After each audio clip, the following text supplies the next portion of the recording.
feel cool. Yeah. Analyst. I got my coffee and my pen. And your pen. Welcome to We Esports Now. I'm Vertical Atrocity, joined by what? Go ahead. Control. I'm control. Okay. My Yep. we can put the Twitter handles like on the overlay when we get there. But Yeah, but because I'm you control. How's it going? Welcome to We Esports Now, We the Esports Now. number one esports podcast Because in it's the only Harrisonburg, one. Virginia. Okay. Yeah. Because it's the only one in Harrisonburg. Shh. We don't have to say that part. Shh. Okay. So basically, what this since this is like our first episode, so I guess we should go over like what it's about and Episode 0. episode 0. Technically, it's gonna be like all introductions and just basically what the podcast is gonna like center around, which is obviously esports based off the title. We're gonna try to cover all the big stuff regarding esports as far as topics go, more than segmenting and focusing on specific esports titles, Hmm. because that can go on forever. So we want to hit the like the top five, the top 10 like big things going on each week. So Yeah, all the big stuff that happens each week. Not necessarily focusing strictly on certain things, but like if somehow Clash of Clans becomes the next big esport, we'll could we'll you try and imagine? get there. Is that the Kate Upton one? No, that's Or is Game of that? War. Could you imagine Game of War? No, I play Clash of Clans actually a lot, but That's a I don't mobile. think it's gonna be the next big That's esport. mobile, right? Isn't it? Yeah. Okay, I heard it's actually pretty popular. Mhm. It's a lot of fun. You can make some It's a time serious sink and a content. money sink, but Yeah. Okay, so I guess we should go and introduce like who we are since we kind of did it already, but like more like yeah. what we've our expertise, quote unquote, in the esports scene. I haven't. I only have a few years of like watching stuff under my belt. I didn't really like. I tried being playing like competitive. I heard about competitive gaming back when Fatality was big. When he was first making the news, that was huge. Okay, when Fatality was on the local news, that was huge. He was on the local news. Well, maybe it wasn't local. I don't remember, but I mean, I remember that being a big deal. it was like a Yes. local interview that felt local. It wasn't Yeah. localized, but Yeah. That's I see what you mean. I see you know what I what you mean. It was like homie. I was like, huh, there's this kid in college and playing tennis, and he's playing video games, and he's making a lot of money. He's playing games like Doom, Unreal tournaments. Dude, like, the guy was a beast. mean. Yeah, this is for perspective. This is back when Unreal Tournament was a game people cared about competitively. Oh man, I wish it still. I never It's got coming into it, back. but It's coming back. I hope it does. I actually want to get into it. I never got the chance. It's a lot of fun. I'm not sure what its role will be in the actual competitive scene, but Mhm. it's a whole lot of fun. So back to that though with Fatality. That's when I first heard about him and learned about the competitive side. And since then, it was like in the back of my mind, like, cool, people can play for video for money. I didn't really realize how big it had gotten until I think there was an announcement for Black Ops 2 back when they introduced the. And I mean, this is like years later, obviously. Black Ops 2 like came out like 4 or 5 years ago now, three or four, and Yeah, it's been a while. about 3 years, 3 or 4, and they introduced League Play, which was its own separate ranked section for people to compete in, and earn a rank like solo queue for League of Legends. And at that point, I heard about League of Legends, and I was like, League of Legends, what a joke! It's all about Call of Duty, man. MLG, like that was I that's remember in high school when League of Legends was like finally exiting its beta, and I was still playing World of Warcraft at the time, and my friend Tyler was like, "Yeah, it's this new game, LOL." I'm like, "What? Why would you name your game that? That's the stupidest thing I've ever heard." And well, look at it 5 years now. later, yeah, Holy crap! Um, so then like I think like 6 months later, I realized how I got addicted to League of Legends. So I realized how big it was, and I kind of wasted like 3 years of my life afterwards playing that, trying to be good, and I'm we all not had that good. phase. Um, but I didn't realize like how big the production was, and since then I've always been like esports this, esports that, League of Legends here, Double Lift that, and then obviously Call of Duty as well. I mean, I didn't realize how overshadowed that game was being. As far as I mean, there's obvious reasons why, but it was completely overshadowed compared to games like StarCraft 2, Of Dota course. 2, League of Legends, because MOBAs were a big thing. Honestly, didn't realize Counter Strike was huge, and it kind of was, but it had like a resurgence in the past year. Like it's big Absolute now. It is Counter Strike. huge now. The weird thing about Counter Strike, not to go off on a tangent real quick, Mm. but like Counter Strike, it was never dead, but competitively, no one cared about it. Like near the end of Source, like for the first 2 years of CS:GO, it was this thing that was around and people played it. But Mm-hmm. in the competitive scene, it didn't really, no one really watched it. And now, and it's been crazy to watch in the past 2 years the resurgence of Counter Strike. I mean, when I logged on to Twitch one day and saw CS:GO in front of League of Legends, I was like, Yeah, what did I miss? What just yeah. When happened? it was in the top three, it was. Yeah. It's now like almost always League of Legends, Dota 2, Counter Strike, and they Yep. always switch like placements. It's always Yep. one of the top three, Yep. Crazy times. and that's.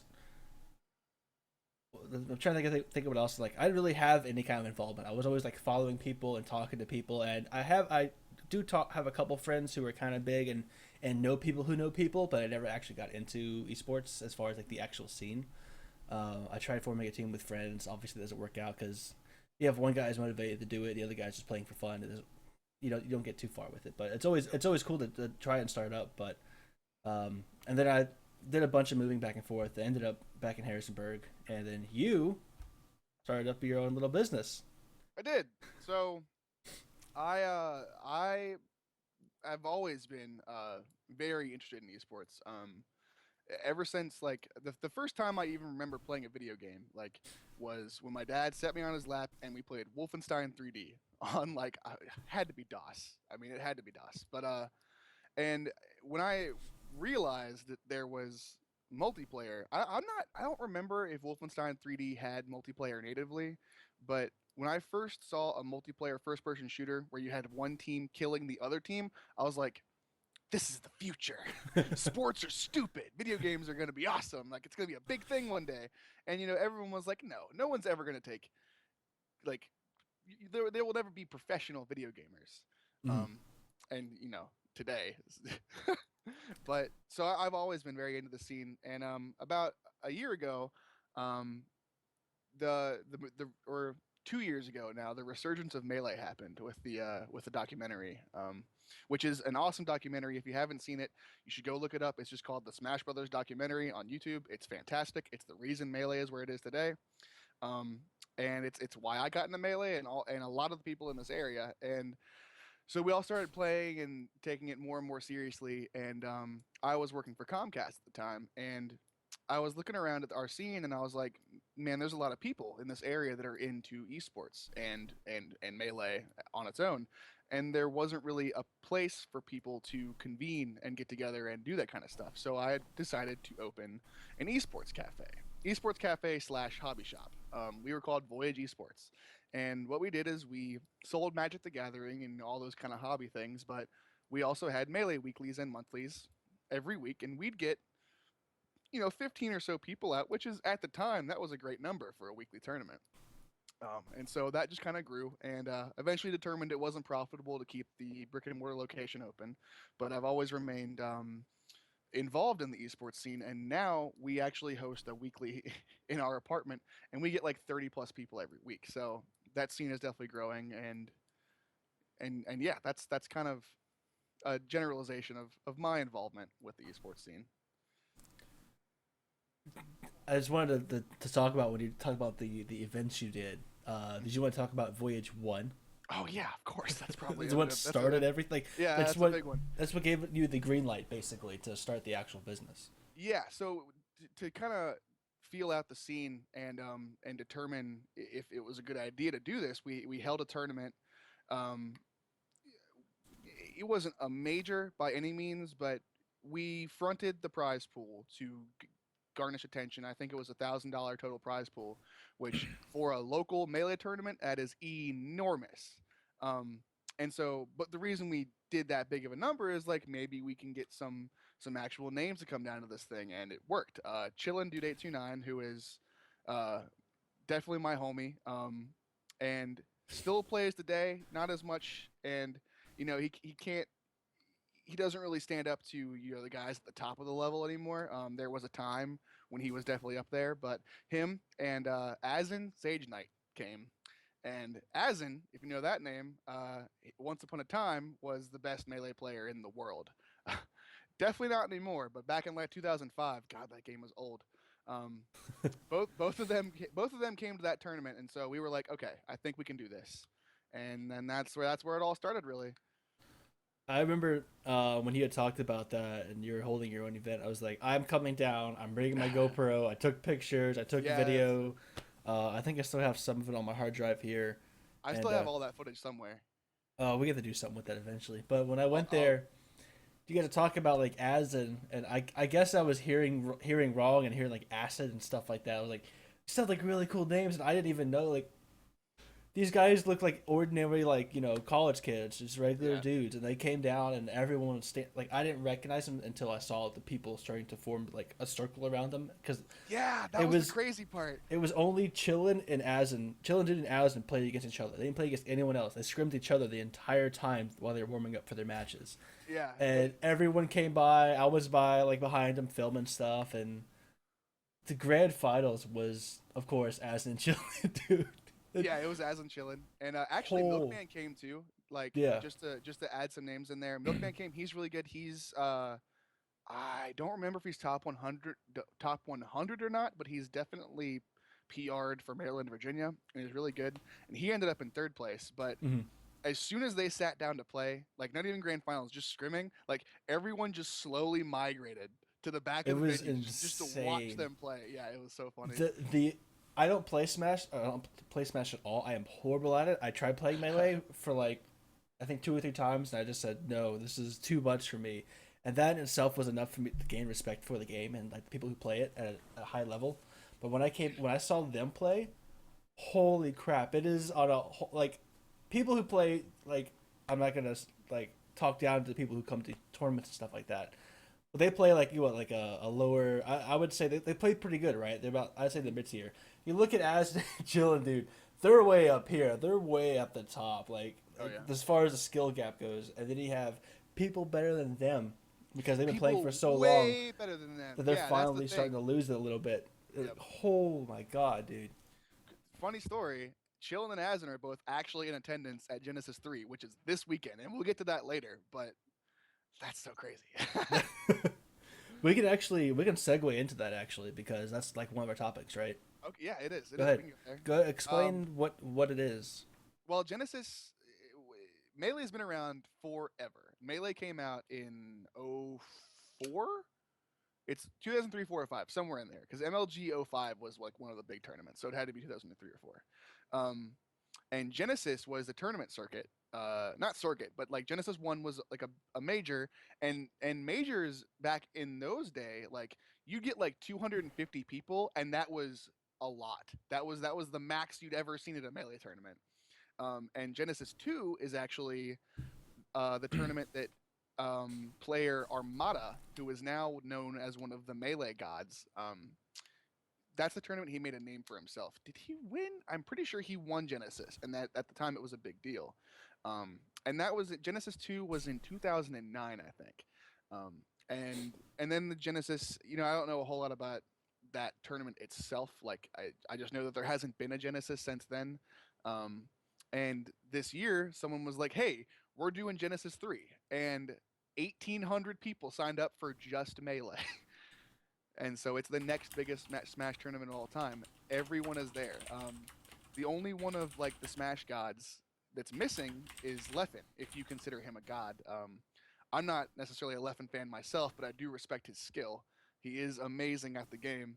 Um, but so this tournament, it means a whole lot because it carries the Genesis name first of all, which is like, it's nostalgic. All these people who've been playing for years and years and years have these memories of what Genesis was, and it's everyone is going. So it's going to be like probably the hypest Smash tournament of all time. So like it's crazy if you go back to what you were saying, how people used to think that 250 people in attendance was a big number. If you talk to anyone in the local region and like any place, like anywhere outside of obviously the really big cities that advertise like LA and San Diego and stuff like that advertise esports. If you go to like around here, I could talk to coworkers and say, "Did you know 250 people can get together and play against each other and watch people play against each other in video games for money?" And they're like, "No Yeah. way, that's a lot of people." I'm like, "Well, what Right. if I Yeah. told you this?" And then I'd show them like the League of Legends sold out stadiums and stuff like that, and their Big jaw stadiums, like drops. World Cup stadiums. Yeah. And it's gonna be insane because I might actually tune into Genesis since I don't even watch it. I don't really follow the scene too much, but I know some of the names and some of the organizations that have their players in it. So if it's gonna be as big as it is, I'm definitely looking forward to it. Yeah, it's gonna be. I'm obviously definitely gonna be watching Genesis, but Mhm. it's a hard weekend for an esports fan that's a fan of multiple games because there's so much happening. So yeah, the things that are going on this weekend, they have the Counter Strike Miners, which is MLG, Mhm. sponsored slash like it's I forget the name of it, what do you want to call it, but MLG is like is setting it all up, and it's like this. I think it's 8 to 16 Counter Strike teams battling it out for 25 or 50 grand. That's a lot of money. I think it's 25 is the number I believe I saw, but Could be either 25. way, It that's a is, lot. and it's gonna be in Columbus, Ohio this weekend.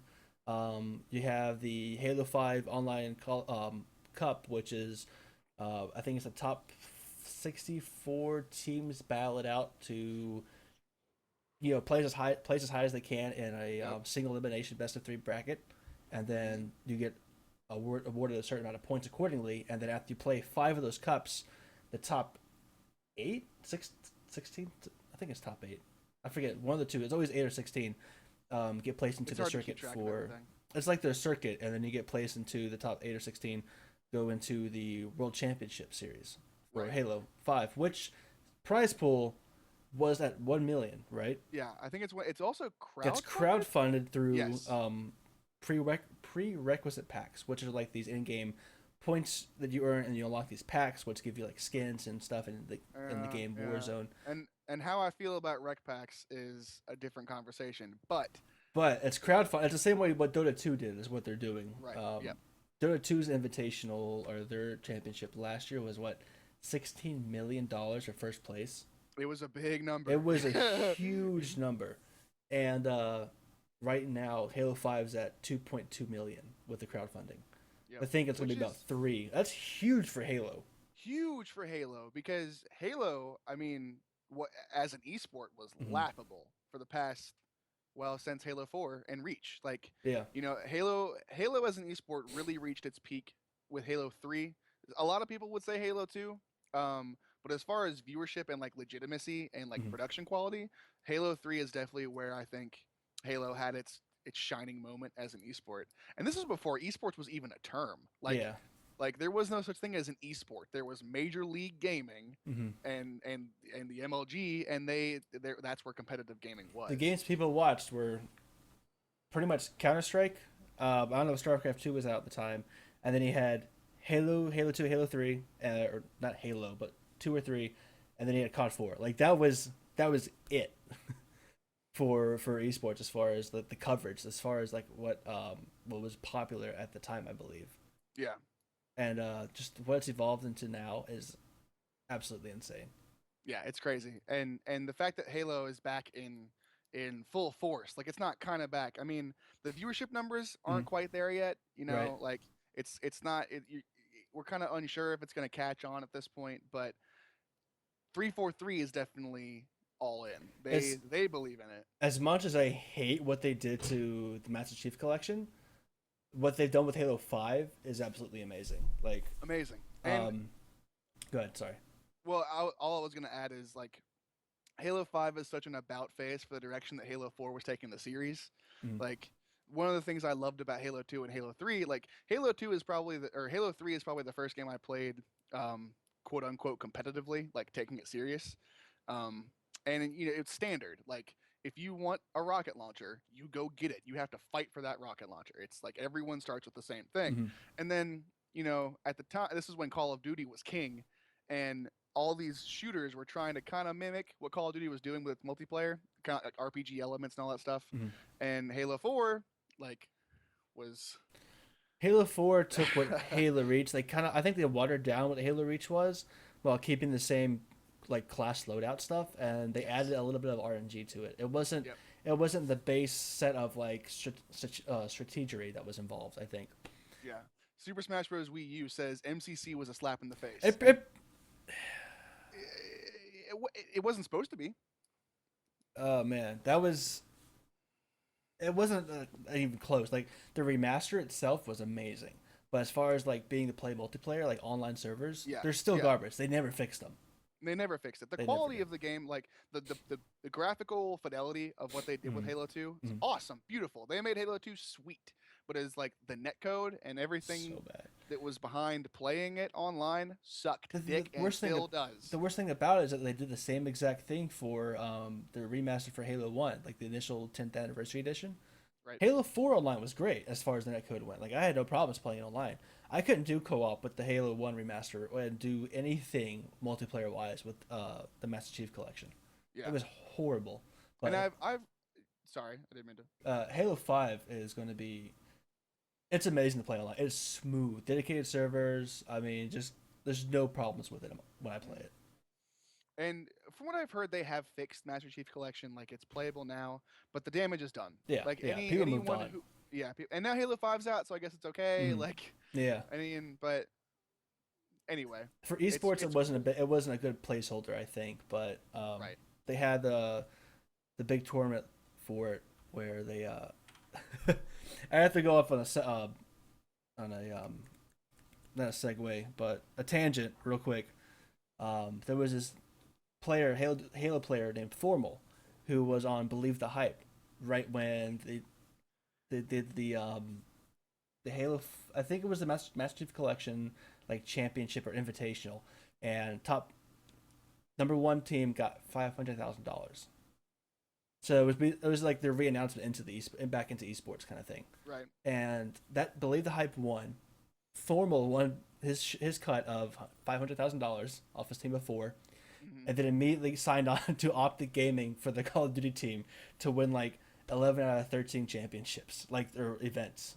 Like Yeah. the dude Yeah. is a monster. But that's digress with what we're talking about here. But I do want to segue into for Halo 5 that Halo has been announced to be the next game to be at the X Games. As far as an esport goes, that's huge. It's the third one to be announced or to be introduced into it. We had Call of Duty back when Call of Duty Ghost was out 2 years ago. Last year they brought in Counter Strike, and this year they brought in Halo. Hmm. I'm looking at the link right now. You go to the xgames.espn.com/xgames/Aspen. It's going to be from January 28th to 31st. Part of the Halo World Championship Tour. I'm trying to see here. It's going to be telecasted onto ESPN. 8 of the top teams from around the world. 6 North Wait, American. Go ahead. all of the gaming coverage is going to be broadcasted to ESPN. It says highlights. Oh, okay, so segments and highlights of the esports competition will be integrated into the X Games Aspen telecasts on ESPN. So I think they'll show clips. We're talking about it. That's Still still cool. I huge didn't know that. That's still big. Yeah. because their involvement, ESPN's involvement with esports, started I think last year, where they did Heroes of the Storm on ESPN 3, which was their online streaming. They did the finals of that event on ESPN 2. One of the ESPN analysts slash podcast people, like talk show people, like what we're doing right now, Hmm. um, Cowherd, I forget his name, Bill Cowherd. Cowherd. I forget his name. He said he was so pissed off about it after the Heroes of the Storm event that he said that if he was ever asked by ESPN to talk about esports or do a piece on it, that he would quit. And Yeah. then they let him Yeah. go. I remember that. And then they And then they fired let him. him go. That's it. Bye. It's gonna be a 3-day competition, like I said. Let's see. It's gonna be streamed on Watch ESPN, Twitch TV/Halo, and MLG.TV/Halo. Trying to see what else. I forget the top 8 teams. I don't know if I had that linked or not. The top 8 teams that are going to be in. For the Halo Championship, Oh, I know CLG, like the really big names. Let me double check here. see if I can find it real quick. The But top Halo pros heading into the X Games. Probably find it faster than I can. I don't know why they're not showing it. We got Team Liquid, Evil Geniuses, Optic, Winter Fox, C9, Elevate. No, this is disregard everything I just That's what said. I was going to say. Optics definitely not in it. They were talking about Yeah, that. yeah, this is completely different. It's probably safe to assume EG is going to be there Hmm. because they have Lunchbox and Snipe down, and they'll probably win. It's the top 8 that are seeded right now, I believe. I don't know why I can't figure out where the name. Like there was a list I saw earlier today on Twitter, but I don't think I got to check it out in time. Okay, But it's it's going to be it's hype. it's insane regardless. Like It's really cool to see Halo back okay, so as a legitimate thing. the really cool thing is that yeah, it's going to be for medals and $30,000 in prize money, which is small, but it's leading up to the actual World Championship Right. tour, which is going to be huge. So this is like a step into it. Speaking of MLG, I guess we should talk about Activision. Oh yes. It's a Activision Blizzard has officially acquired MLG, and when they say it's For good, sorry, they've officially acquired Activision for a cold $46 million, which is a lot of money to you and me. But considering that Activision just purchased King for $3 billion, that is a wipe of the nose for Activision. So it's kind of I read something saying that Blizzard or Activision Blizzard has acquired the assets to MLG mm-hmm. and not necessarily the infrastructure. I don't know enough about that to interpret what that means for the end user, but I assume it means like all of the MLG branding and stuff. Like Basically, yeah, basically they what they did is MLG said, "Hey, we're in debt right, and we're pretty much filing for bankruptcy. Can you help us out here?" And Activision goes, "Yeah, if we can take ownership of your name." And MLG's right. like, "Sure, we have the same common goal of growing esports, so why not?" Even though it was announced that Sundance, I forget the guy's first name, Mm-hmm. was stepping down as CEO of MLG, and they brought someone Right. else. He's working with Activision Blizzard now. So technically, what it did, they just kind of Activision kind of just swallowed MLG while keeping the brand and the logo and the name for now. Right. Um, Which is it's kind of scary, mhm, considering that like Activision is rapidly becoming an extremely enormous company. mhm. I mean, if you think about it, they've got not only Call of Duty but Destiny and all of Blizzard under their belt, and now they also own the MLG. Um, it's not quite gotten to the point where we talk about something like monopolization, Mhm. but it's going to be interesting to see what they have planned for Yeah, the scene. you wanted to say monopolization, but you do realize that Riot Games has been doing the same exact thing with League of Legends for the past 5 6 years, and True, but good. well, Riot owns League of Legends True, and the yeah, the actual LCS. game, yeah, yeah. So like, and that's what for the past like 2 years, that's kind of what's been happening, and Mhm, it's kind of why MLG has lost a little bit of its legitimacy, mhm. because like Riot owns League of Legends, does the LCS. Blizzard owns StarCraft, owns the WCS. So you have these like big name companies who were like cutting out the middleman in esports and kind of doing their own thing. Right. Um, and there's still the ESL, which is crazy and a whole lot bigger than the MLG ever was. Yeah, yeah, that exploded. Yeah. I don't know who was bigger than who at the time, but I know like the last year, MLG has just sunken down in popularity, and ASL exploded all of And not 2015. not to get too far in the weeds here, but I think one of the things that hurt MLG a bunch is that they require I don't know exactly how this works, but they require their people to stream on their website. I can talk about this because I know some information on it, There you go. based off of since I follow Optic Gaming for like the longest time, and they were talking about they were doing a vlog or something like that, and one of the videos, one of the players said that he's contracted. Yeah, they're contracted with MLG. What happened with Twitch and MLG was MLG approached them and said, "Hey, we're going to be doing all these things with Call of Duty in the future, which was for Advanced Warfare, which was on game battles. You have to participate in the 5K and 2K tournaments, which gave you COD points or Pro points, Mm-hmm. which accumulated on your team, placed your seeding in the playoffs and then getting into the league. And the league played their matches, and they went into a playoff of their own and did their own championship. Then you had a COD championship, and so on and so forth. So it was all MLG was taking over the entire like Call of Duty Pro circuit, and it said if you join us and stream on our channel and promote it, you will be a salaried streamer. We're not paying you by how many ads are played, how many viewers you watch, how many people sub or donate. I You are see. salaried, a certain amount of So so money. so these players they were getting a set amount, Yeah, like and it was regardless of how well their stream huge, was doing. right? And it was guaranteed. So it was guaranteed money, other than compared to what Twitch would be, which is all based off of viewership and Right. your viewers donating and donations and stuff like that. So what they did was MLG took them and then said, okay, in order to obtain this salary, you need to play this many ads per day or within whatever amount of period. So that's why whenever you went onto MLG.tv to watch anything Call of Duty related, Cheddar.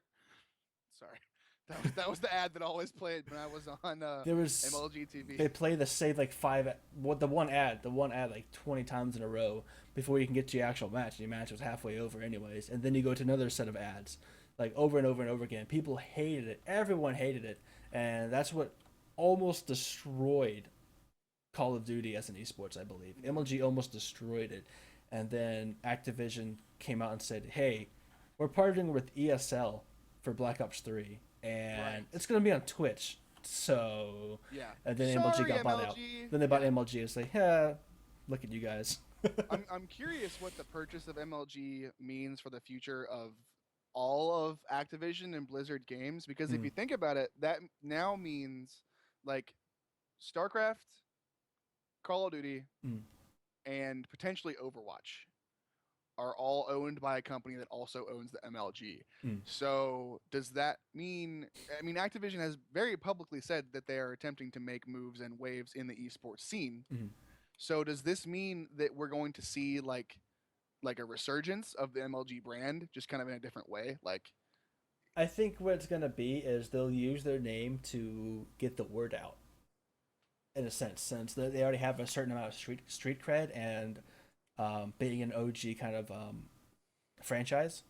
mm, Uh, they did say they're going to use their uh, like their marketing, the way they market, like the way they advertise, the way their social media outreaches to fans and players and stuff like that. They have the talent to do that. Their outreach is insane. So I think mm, that's what they're going to use to their advantage to get the word out and set up tournaments and circuits and all these different types of events. right. I think one thing we're going to see Activision doing, like I said, they bought King. Mm. When you play a mobile game, those things are free because like companies use them to advertise to you. Mm. The reason that game is free is because it's going to show you an ad every 5 minutes you're playing I it. forgot they bought So that company.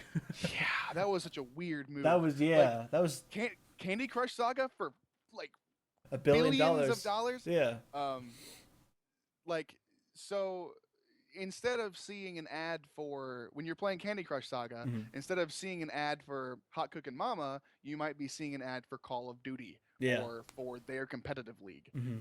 I think that move was as much for them to fill out their mobile profile Hmm. as it was to extend their reach Exactly. into like advertising. Yep. Like I said, they never like fired people when they bought MLG. They just kind of relocated them within their Yeah. like sectors, It's funny the departments. way yeah, right. The way I actually found out about the purchase wasn't a tweet. It wasn't like a news article. Hmm. I follow Chris Puckett on Twitter, Yeah. and I went to his page and it said employee of ACTVI or ACTB whatever. ATVI. Yeah, ATVI. And I Yeah. was like, "What's ATVI?" And I looked it up, and that's Activision. Activision Blizzard. And I was like, "What the hell? How is Chris Puckett working for the MLG?" And anyway, Mm. I looked At into it. And I the was thing like, "Whoa!" at that time, he actually already announced that he was leaving. A couple people in MLG had announced beforehand that they were working with, um, they were going to be working at Activision Blizzard. Okay. Puckett was like the second or third person to follow and say that. Then they announced a couple weeks later, I think. Yeah.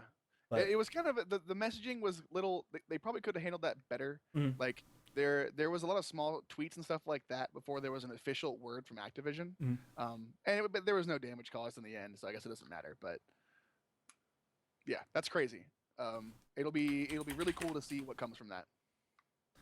It's I can't wait because um, with with Activision's doing with ESL, the fact that they went with ESL over MLG to broadcast Call of Duty as an esport.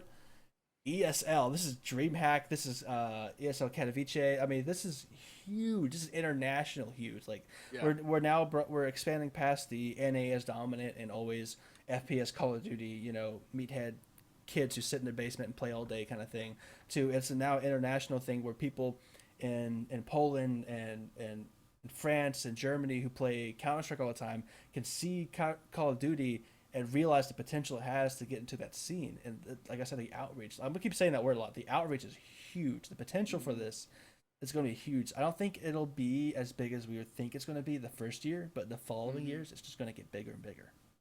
Yeah, I'm kind of curious, like where the top is. Like esports as a whole has been, like blowing up isn't even a good enough word to Mm. describe how like expansive esports has become, and like it just keeps getting bigger. Like we have yet to see like a stop in the growth It is. You have to so far. plateau. Yeah. It has yet to plateau, and like another, like, to come back to melee, like I was at Apex 2015, which was Mhm. January of last year, and there were like 1,023 entrants, I think, in that tournament, and that was the biggest melee tournament of all time. Um, 3 or 4 months later, there was like Evo or Big House or something, and Mhm. that tournament had 1,200, and then 15 and 17, and now we're at 1,800 for Genesis. So just like esports, all of it, it's just Right. growing exponentially. Right. It's It's crazy. bringing back. Yeah, it's bringing back older games like Melee, Counter Strike Yep. that's supposed to have been dead years ago is back. Right. It's Right. huge. To help with that, going to segue. I'm really good with these segues. You're on point with these segues tonight. They're just lighting up with me for some reason. ESPN has now announced its own esports like section, Ah, and yes. its company or branding, whatever you want to call it. I'm actually looking at the website right now. If you go to espn.go.com, which is a really weird website name to have or domain name to have, but if you go there, if you go past NFL, NBA, MLB, NCAA, soccer, NHL, you see right there, you see esports. You click on that tab, and it's everything you could ever imagine. Oh wow, it's right there at the top too. If Yeah, if you it's right at go the top. to the dots, like it has all the main ones, and then it has like the dots where it's like everything else. It's esports and then NASCAR, tennis, Olympic We're sports. better than them. That's actually Esports, we beat NASCAR. We esports now. That's the name of the show. I did a name drop. that's gonna be our intro. Just that, just me freaking out. Just esports now. Oh man, but it's great because the on the front page of that for esports is the season 5 League of Legends Championship like stage, which took place in the Mercedes Arena. I think I forget that actual name, but Mercedes Benz like stage Yeah. arena thing in Germany, and they had all the players in the two teams like in a centered stage, like the displays, the teletrons, whatever you want to call them, the TVs, Oh, the Jumbotron. jumbo Yeah, the teletrons, the Jumbotron. jumbotrons. Like the production quality of that was insane. But I'm scrolling through the website right now, and this is insane. Okay, so you have like the main stuff on and the right there, the main like announcements. Then you have their own Twitter account, ESPN underscore esports. So it has its own Twitter handle. You have like more news sections. You have like previews for the games, for like the upcoming events. They have how to play. They have a whole segment called How to Play, where you Do could they really? where they talk about League of Legends, Dota 2. They have a calendar. They have an event calendar. I'm actually going to open that up with a new tab. That's amazing. More features. The unkillable Demon King, Faker of SK Telecom. That's great. Oh man, Faker is a god. Faker is Just saying. okay. All right, SKT has had season 3. They were amazing. Faker became famous, right? Season Yep. 4, their bot lane was horrible. They got rid of him. Yep. Season, and then they had the whole no two teams rule, so they had to get rid of their SKT one Oh, that S was such a team. debacle. We don't need to go down that road, but that was such a debacle. They shouldn't have done that. Well, they did the same exact thing with Call of Duty just now too. Oh, really? Yep. God, you need to stop doing that. That's hurting the scene. Well, it's also preventing monopolization, I think, of the orgs in a way. True, true. I think it was a little. I guess we'll talk We about this can now. But eventually, because we will. yeah, well, all I'll say is it was a little different for League of Legends in that it was the LPL that was running pretty much all pro League of Legends in Korea. OGN. OGN, that's it, OGN. OGN. We had like the Samsung Whites and the Samsung Blues, Right. and uh, all these players like when they passed that rule or law or whatever, all of a sudden all these players had no team to go to Right. Right.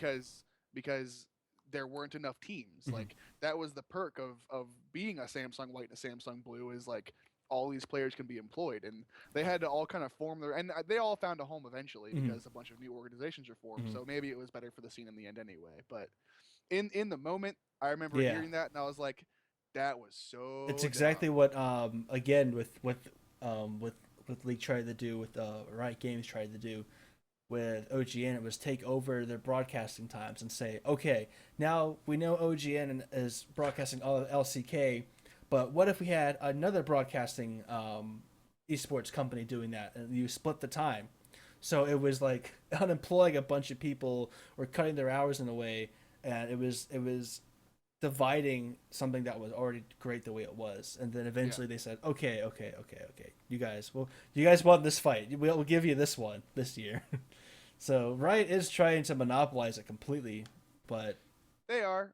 Riot is slowly turning into that like douchebag company no one wanted it to turn into. mm, Um, and the game's 5 years old at this point. Everyone's kind of curious how long League mm, of Legends can remain the most played game of all time. I personally think Overwatch has a chance of beating it. It's not free to play, so I'm wrong. But I think Overwatch is the next big thing. Or I don't know. It's sad to see Riot like Riot used to be like you'd go in the forums and you mm. could interact with Riot devs and Yeah, employees. Like you still can to a certain degree, but I'm pretty sure not like how it used to be. not like you used to. Yeah. Oh, okay.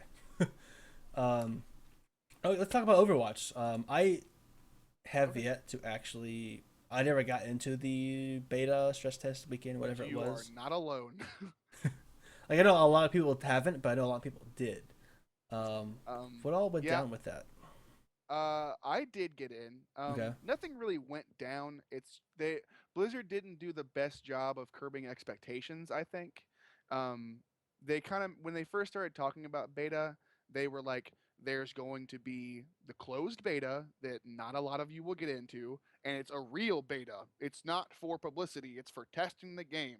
And then Twitch players got in, and that was it. Yeah, Like they only pretty let in much. press members and high profile Twitch streamers. Which can you blame them? And some pro players. Overwatch I know a and lot some of pro players. League of Legends pro players got in Yeah, and played yeah. it.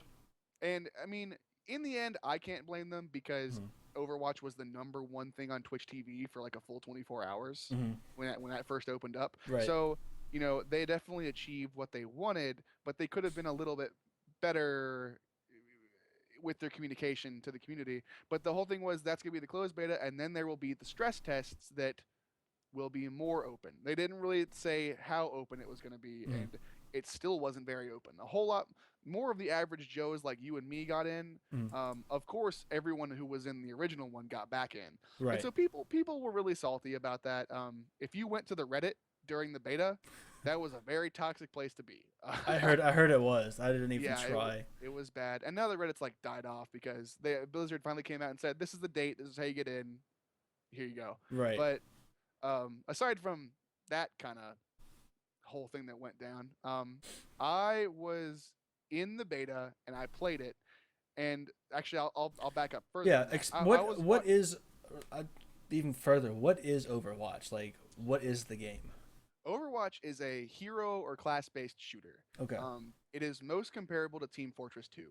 It is like Team Fortress 2 and Unreal Tournament, um, and aspects of all kinds of games. To I be already honest, like. because I'm hyped up. I'm just now hearing the a good description of it, and I'm already hyped up for it. But go on. it's It's amazing. It's so imagine those two things, Mm. but then take the characters from League of Legends, and those are the characters you're playing in Overwatch. Like Okay. it's not a MOBA by any means. Right. There's nothing MOBA about that game Mm. except for the characters. Like the character I played the most and had the most success with was Roadhog, and he has a Q, which is his hook, which is just like Blitzcrank from League Mm. of Legends. It pulls him in. He has his shotgun, which is just your click, Okay. and like melee. And so every character, it's like League of Legends, that every character has like two or three main abilities, Mm. and then as you deal damage and take damage, your ultimate builds. Okay. Um, and so his ultimate is like he dumps a hopper on top of his shotgun, and it becomes like a crank minigun shotgun. It's Oh God. freaking cool. Uh, but so it's think of Team Fortress 2 with aspects of other arena shooters Right. with the characters of a MOBA. Okay. What's And what's the objective? Are there certain game modes, or is it all just one thing? so in the beta, there were two game modes. Okay. There was payload, which is pretty much ripped right from Team Fortress 2. It's uh, in every game mode, you're either attacking or defending Mm. always. There isn't like a neutral game type like a team deathmatch. That's not in there. Payload is like you spawn and then there's like this bomb on rails that you have to stay on top of to escort to the end.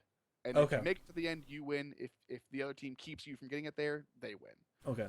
Pretty straightforward. And then the other 1/2 game modes are Control Point, which is very similar to kind of like Domination from Call of Duty. Um, Okay. there might be one control point you have to defend or capture, Mm. and then when you capture it, you move to the next one. And then if you successfully capture all two or three control points Mm. inside of the time limit, you win the round. Okay. Both of those game types are also like in Team Fortress 2 exactly almost. Okay. So it's having that arena shooter feel with Yes, the abilities of what a MOBA champion would have, kind of. exactly. That's Yep. what I thought. People were saying it was like it was a FPS MOBA. I was like, yeah, that's not what it Well, looks like. But it's also it's for someone who doesn't exactly know what they're looking at. It's mm, easy to make that connection too because yeah, of the way the characters work, especially since like every character has an ultimate, every hmm, character has a Q and an E, and like the characters are ripped from a MOBA. Imagine if you put MOBA right. characters in a first-person shooter. Okay, Un, yeah, un, unlike the other arena shooter coming out this year that no one's gonna care about, in my opinion, is Battleborn, made by I Gearbox. that's what Battleborn is. I knew Yes, Gearbox was working on something, and they should have just stopped making games after Borderlands 2. they But go ahead. Well, all I'll say is I'm sure Battleborn is going to be a great game. Mhm, It looks good, it looks fun, but it's trying to capture the same market that Overwatch is, mhm. and Blizzard is making Overwatch. I think what happened. I can't tell who got announced first. The Overwatch or Battleborn get announced? I thought I heard of Battleborn before Overwatch, but Well, I could be wrong, but I'm pretty sure it was at BlizzCon mm, last year that Overwatch was okay, debuted. And that's when I first saw it. I was watching BlizzCon live. I was okay, watching like, all the tournaments they do. BlizzCon I don't really care about competitive World of Warcraft hmm, or StarCraft for that much anymore, but I've hmm, played Blizzard games my whole life. So I always watch BlizzCon. It's just fun. And then they debuted Overwatch, and I saw the trailer and I hmm. was like, that's the shit.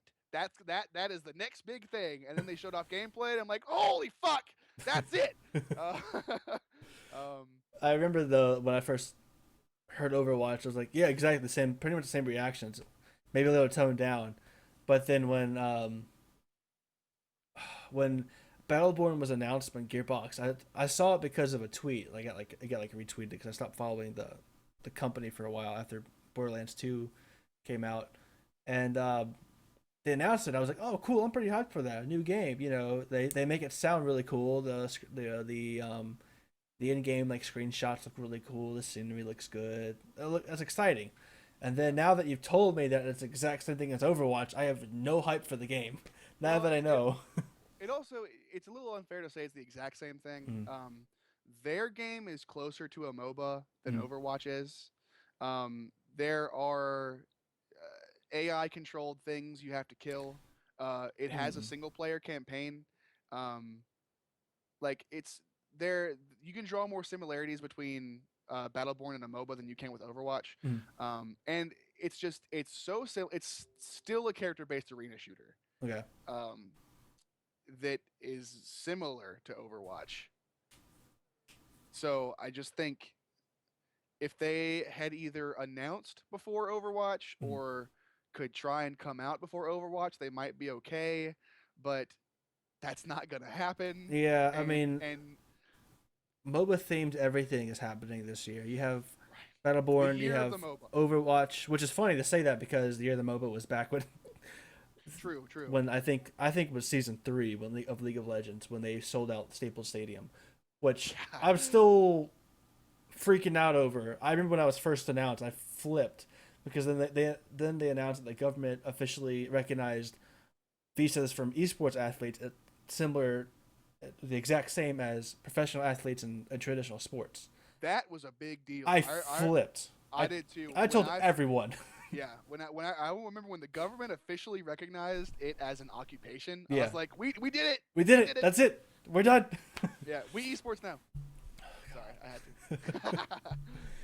to. um, but Paragon by Epic Games is apparently going into a beta very soon, and that's supposed to be like an FPS MOBA, like actual MOBA. It's gonna be a 3 laned thing, but as an FPS. I have no idea how it's gonna work out though. It's gonna be like Smite. Maybe it's gonna be third person, like over the shoulder, like Smite is, but as an FPS. You ever played Smite gaming or Smite? Yeah, I played Smite. It's I think the game Paragon by Epic. Paragon. Yeah, Oh yeah. it looks really good. It's using the Unreal Engine. Unreal Engine, Yeah. which Epic makes. Oh well, yeah, okay. I don't know. Yeah, Yeah, go ahead. yeah. Well, Paragon. All I've seen about Paragon is what they showed off like a couple like a month ago at Mm. TES or CES or whatever like game show that was, and it looks really cool. Mhm. It looks beautiful. Like no one knows how to tweak out the Unreal Engine like Epic does. I mean, because they make it. Mhm. But I think one thing that's going to be helping Paragon is its PC and PS4 exclusively. I don't think Paragon's coming to Xbox One. Um, and the reason I say that is it just sets it aside from Battleborn and Overwatch, Mhm. which are both coming to all platforms. Um, in a market where there are almost no exclusives for the PS4 at all, Mhm. I think PS4 owners might be more inclined to buy that one. Um, just because it's exclusive, it's special, no one else can have it. Right. Um, and it looks damn gorgeous. Yes, it Like does. Holy crap. yeah. Like I only got I haven't really delved too much into it, but just the screenshots they advertise all the time. Yeah. Just that's enough to reel me in, and knowing it's an Epic Games game coming out. The other thing about Paragon is all of these games coming out that are Mm. like MOBAs but aren't MOBAs. All the companies making them are like, no, it's not a MOBA. It's its own class shooter thing. Like some It's a like MOBA. yeah. Well, but Paragon, they're saying it's a MOBA. Oh, they're The straight up saying. Yeah. Epic is like this is a MOBA on console. Right. So I think that'll at least help not confuse the branding Mhm. because a lot of developers I think feel like MOBA's a dirty word right now. It's like, yeah, like it's too popular. Yeah. I just want to get tangent off of something real quick. I'm still on the ESPN site, Mhm. and they have an event calendar for esports already filled out going into Really? July as of right now. They Are have these all like they have the Hearthstone event going on that already happened. Everything that happened in 2015. Let me look here. StarCraft 2's SSL Season 1 already happened. Let's see. Upcoming events, we have the CSGO Miners in Columbus by the start. They haven't dated when the LCS events started, the season started for EU, LCS, LPL, or okay? LPL. They have Genesis for Smash Brothers. That's Which is crazy. tomorrow on the ESPN esports calendar. More Smash Bros for McGill 4. What? M McGill 4. MCGILL. Let Huh. me let me Google this. You don't know this. Yeah. Also, the Halo qualifiers going on. More call like everything. Call of Duty, StarCraft 2, Counter Strike. Trying to see what else. There's an IEM Taipei. Really? That's pretty cool. I didn't know there's one happening there. You guys check this out. There's a lot of events happening that even I didn't know about. Dude, this weekend is crazy. Like that's how big esports has gotten. There is so much esports happening this week that we can't cover all of it. McGill Ford details at smash.gg. McGill monthly number 4 featuring Smash Brothers Melee's tournament will be a one-day event happening at McGill University's SSMU building. Oh, okay. All right. So it's just a monthly tournament. It's a monthly tournament, but it's being advertised on ESPN. Holy crap. Whoa, you're not wrong. What the hell? Right? That's crazy. So this means what this means is ESPN Oh, it's in Canada. Okay. absolutely all in on esports. Yeah. Which They're not kidding. crazy. That's such a about face for them to make. Mhm. But it's great. I love it. And they have schedules up too. Like certain times like the LCS schedule's up on here. This is insane. Like That's awesome. daily. Okay, I'm gonna close that out so I don't get distracted. Into another segue. Robert Bowling. You might have heard the name. Might sound familiar. From COD 4, I think no, Modern Warfare 2 and Modern Warfare 3. Robert Bowling, the Call of Duty community manager, the Okay. CEM. He had stepped down after Infinity Ward had after Modern Warfare 3 had come and gone. He had stepped down as being that and doing his own thing where he did like Kotaku, and he's working with Humble Bumble now. And now he is now the co-owner of Denial Esports, of the Denial Esports organization, which has meddled in League of Legends recently with the challenger scene, trying getting a team into the LCS. They did their Call of Duty, their team last year, which is half it went to FaZe, and they kept the other half afterwards. But at the time, their Call of Duty team won the championship, and I'm trying to think of their Counter Strike. I know that for sure, and I think Halo as well. There might be a couple other titles they're in, but those are like the big ones that I know of. Okay. So I mean that's not like a big topic to talk about, but I thought it was pretty cool that he's back into like the Call of Duty scene, because that was an advertisement, was the like screenshot of Denial Call of Duty team winning the championship, saying he's back in it, being a co-owner, which is Cool. pretty big considering if he's going to come back and goes back into the scene after seeing how big it's gotten. Yeah, and yeah. And then I guess this will be like our wind down kind of segment, because the next piece of the next little piece here is Optic Gaming has now announced their deal for a book that they made. Like they have an actual book. It's going to be titled Optic Gaming: The Making of Esports Champions. Wow. They have pre-orders for it now. Go to Optic.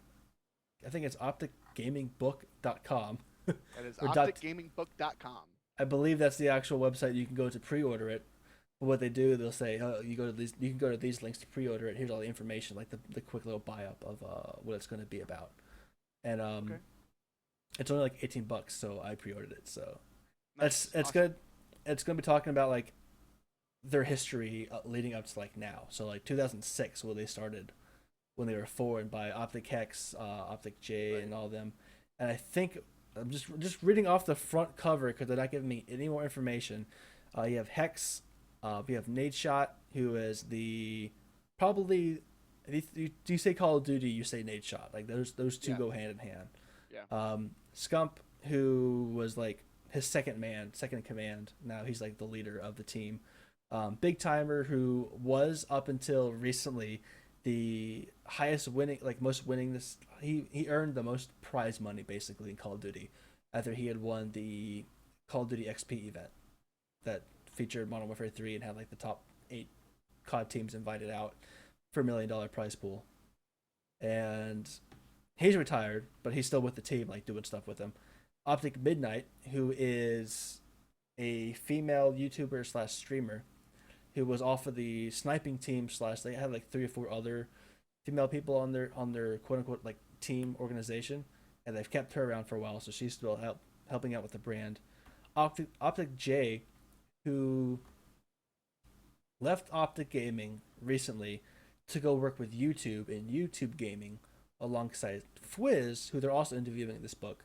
And then Optic J went out to do his own agency marketing kind of thing, where he's working with Nadeshot on that with esports players and getting them like being their agents kind of thing, which is pretty big to have esports players having their own agents and getting them Right. signings and stuff like Yeah, that. that's crazy. And then Fwiz, obviously, Fwiz being like, he's done everything. He's been in Optic, he's played for Optic, he's casted countless Call of Duty games. He went to MLG to work with them for a while, being like the VP or something like that in production. Then he went to YouTube and he's with them right now, YouTube Gaming, and expanding and working with the gaming and esports scene on that.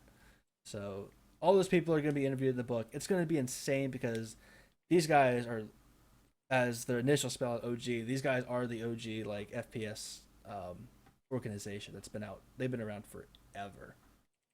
Okay, So if you can, that's cool. I'll definitely have to look into that book. That sounds really it awesome. comes out April 26th, I believe. That's like the only book I'll read this year. What was that link again for anyone interested? Let me see if it works. OpticGamingBook.com. OpticGamingBook.com. That's And then opticgamingbook.com. yes, and it's on sale. Oh, it comes out. Okay, I guess Amazon told me wrong. I was on Amazon for it, but it's on sale on the 17th of May. But and then on the bottom right hand corner, you have all the retailers that are going to actually sell it. Amazon, you can get on iBooks, Books a Million, Barnes and Noble. So all the big like companies are going to be selling this.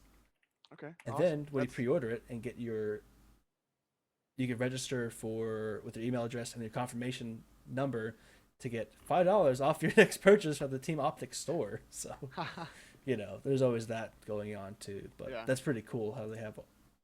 The site was crashing like crazy.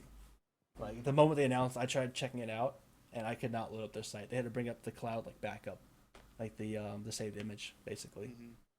Wow, that's pretty crazy. They also won. Not to keep talking about them as much, but they won the fan voted off. It was a fan voted gaming awards thing, the video game awards back in Las Vegas like a month ago now. They won esports company or organization of the year over top of NVS, Fnatic, and I think SK Telecom got placed in there too.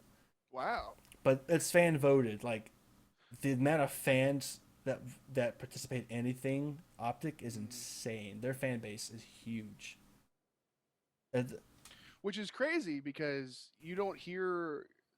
Does Optic have a league team? No. They don't. A League of Legends team? Yeah. No. Do they have a Dota team? No. They were They have a CS:GO team. they were strictly Call of Duty until last year when they picked up a Halo team. I remember. I think you were actually. I think we played MLG at the shop, Mm-hmm. and it was just you and me in there. Yeah, Like we in were the talking viewing about. party. I think we are talking about MLG Columbus at the time for Advanced Warfare, but I brought up how Yeah. Halo was coming back and how they picked up a Halo team as well. Yep. But no, they just recently picked up the previous. I think they were Complexity, I think, and they used to be on Denial as well. But their recent Counter Strike team they just picked up as well, like 3 weeks ago they picked up a team. So, no, the fact that So they're. Sorry. yeah, they're an organization known strictly for Call of Duty, Mm, barely for Halo because their Halo team's like maybe top 8, maybe top 16. They're really not that good, mm, but people love them for the personalities, which is why they got brought on in the first place. That's why that's why that brand grew so much, because all these kids know the name because of right. Twitch, MLG, and YouTube. And it's cool that now they are making strides Mhm. into other things. And now that the people who watched to see Fnatic or Envious win the award saw Optic instead going up on stage and then going, who are these guys? And looking up and realizing, wow, these guys have accomplished a lot for being just a Call of Duty team. I look Yeah. who they've picked up now and see where they go from here. Yeah. So It's kind of like when C9 first hit the scene. They were just a League of Legends team, Mhm. a really good League of Legends team at the time. Yes. But now C9 literally has a team for almost every esport. So it's cool to see those organizations expanding like that. Mhm. They picked up what, a COD team. They picked up They have a COD team, the CS:GO, League, Smash. Dota, Smite, They have Smash, like Smite and Heroes of the Storm. dang. I remember. Yeah, Yeah, they yeah, definitely they're had heroes. everywhere. That's for Yeah, sure. they have stuff that like we don't even hear about. Like I wouldn't be surprised to find out that they have like a freaking Binding of Isaac team. Magic the Like, Gathering. I wouldn't run that past them. That's Well, they do have a lot of people do Hearthstone. I know TSM does, H2K does. I think EG does. I think yep. there's a couple others, but I can't think of the Which is names. speaking of Hearthstone. Mm. It's funny to see ESPN they're making their foray into esports, Right. and the three games they picked to focus on are League of Legends, Dota, and Hearthstone. Hmm. And I don't have anything against Hearthstone, but Hearthstone is definitely falling off really hard right now.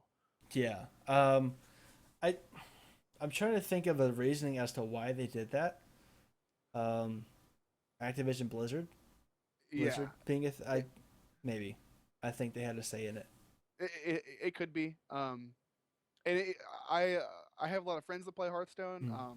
I definitely hope that scene gets a little bit better. It is fun to play. I mean, but It is fun to play. I don't think it's fun to watch though. Like it's the I don't think, and I think that problem lies with the casters could more. be. It's almost like a niche kind of thing, anyways. But I think the problem lies with the casters more than the actual game itself, Hmm. because the casters are talking, and the way they're talking and going on about things, um, and it's played at a semi fast pace as well. So you can't really, you as a casual like viewer who comes into it and just tries watching him Hearthstone, you have no idea what's going on. Right, right, yeah. And other companies have been doing a better job of that lately. Mm-hmm. I actually didn't watch Worlds this year, but I know that season four, which season just ended? Was it five or Five, four? five. Okay, season four Worlds. Mm-hmm. I know that they simulcasted that stream for Worlds, and there was a separate stream Mm-hmm. where the casters were breaking stuff down, like to a noob level, Mm-hmm. so someone who was watching and had no idea what was going on could understand, I heard about that. um, Yeah. which was really cool. Mm-hmm.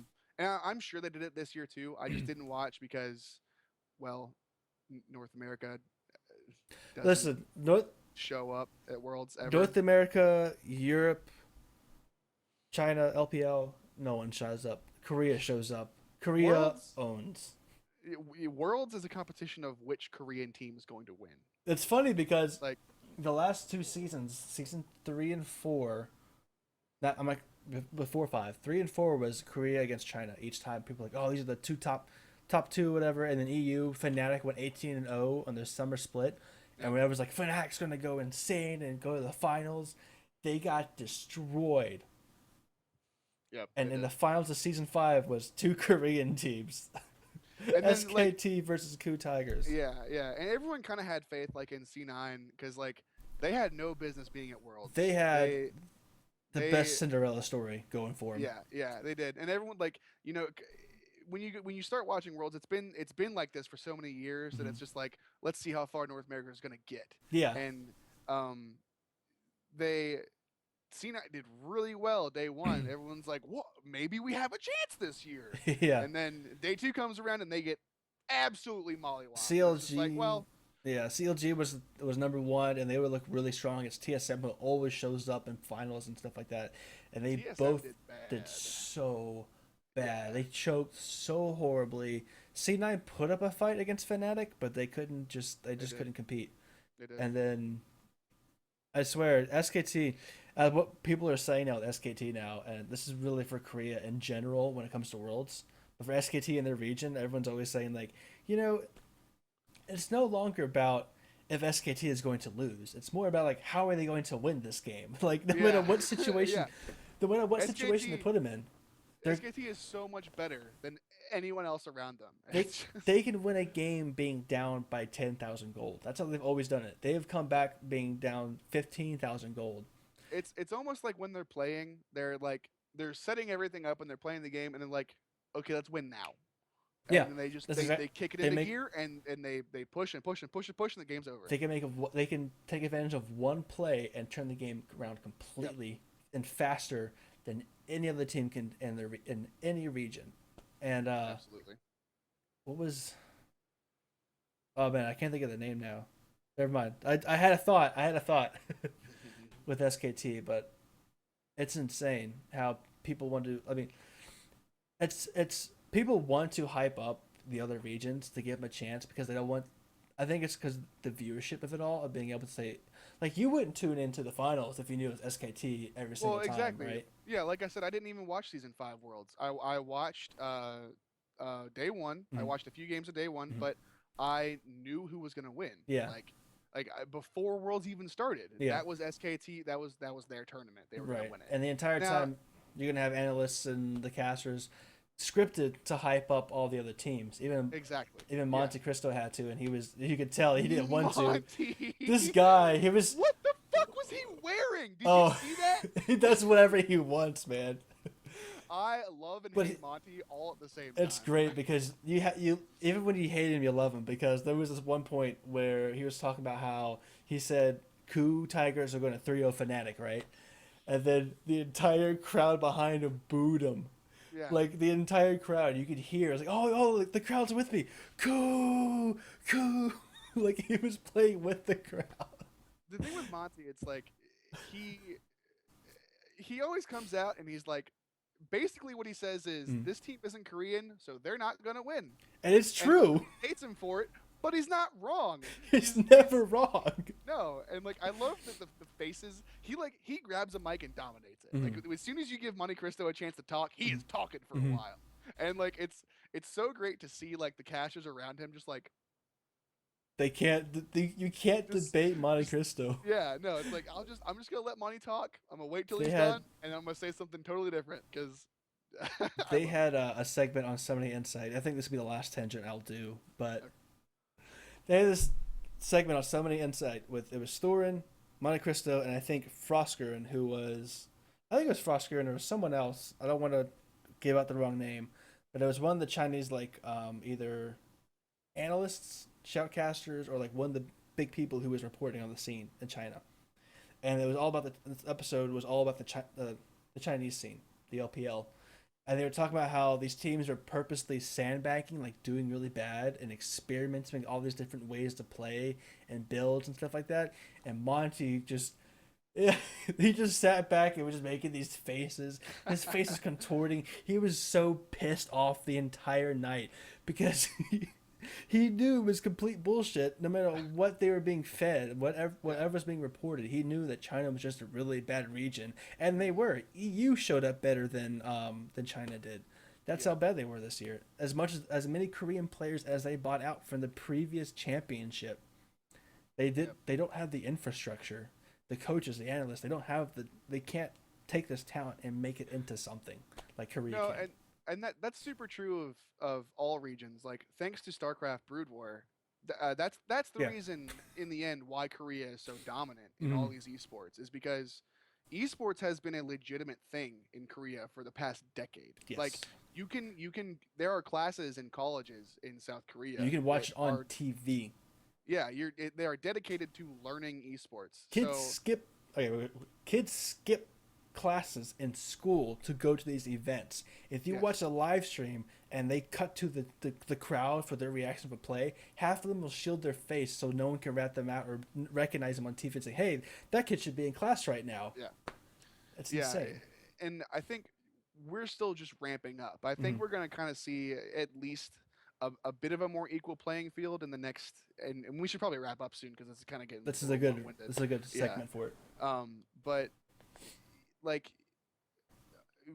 in Korea, these players, like we'll just take SKT for example, they play for like 12 hours a day, every day, with like one day off sometimes. Mm-hmm. And they have a strict schedule, Mm-hmm. and they have a coach that lives with them in their house. Like it is not necessarily really fun to be Mm-hmm. on those Korean teams. It is a job. Mm-hmm. Um, here in America, like we still have LCS teams that like, they're kind of more like they have free time. They have girlfriends. They go party. Mm. Like who was it? They Chaos. Chaos was kicked off of kicked TSM TSM a in couple season years three. back because of that.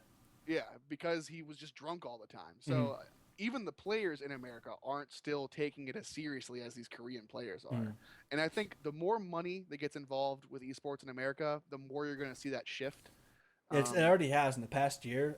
it has. It's They starting. have they finally put in coaches, not previous players and teammates coaches, like actual coaches. CLG hired a guy from last year for last year, a guy from out of University of Berkeley, I think, who just came out of majoring in like coaching and stuff like that in sports psychology. So where he was telling to these guys, okay, you go to sleep at this hour, you wake up at this hour, you go to the gym at this hour, you come here together, you guys talk together, you eat here, you bond as a team, and then you play, and then you talk about it, and then you play again, and then you do your solo queue and stream, then you go to bed, and then just repeat and repeat and repeat. And do it every day, and that Yeah. is why they will continue to dominate us. Yes, and we are only just now grasping and understanding this infrastructure that Korea has had, like I said, for the past decade. We are Yep. so many years behind still.